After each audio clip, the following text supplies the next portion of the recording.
2025 সালে নেইমার গোল করেছেন 4টি এবং তর্কে জড়িয়েছে 5টি।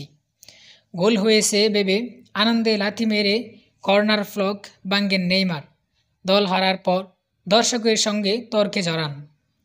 চোটে পড়ে মাসের পর মাস পুনর্বাসন থাকা, উদ্দাম পার্টি ও বেপরোয়া জীবনযাপন, মাঠের বাইরের এসব কর্মকাণ্ডেই এখন নেইমারের খবরের শিরোনাম হন বেশি। মাঠের কোনো ঘটনায় তার শিরোনাম হওয়া সাম্প্রতিক সময়ে বিরলই বলা চলে। নেইমার ভক্তরা তাই অন্তত এ খবর খুশি হতেন পারেন যে তাদের প্রিয় ফুটবলার এবার মাঠের ঘটনায় আলোচনায়, কিন্তু সেটাও অনেক বিতর্কের জন্ম দিয়েছে। ব্রাজিলের শীর্ষ লিগে খেলতে নেমেছিলেন নেইমার। দল সান্তোস 2-1 গোলে হেরে গেছে। এ হারে তারা অবনম অঞ্চলেও নেমে গেছে। নিজেদের মাঠে এস্তাদিও ভিলা বেলমোরিয়ায় 2-0 গোলে পিছিয়ে পড়েছিলেন সান্তোস।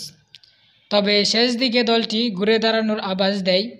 যোগ করা সময়ের প্রথম মিনিটেই গোল করেন নেইমারের আক্রমণভাগের সঙ্গী আলভারো বারিয়াল।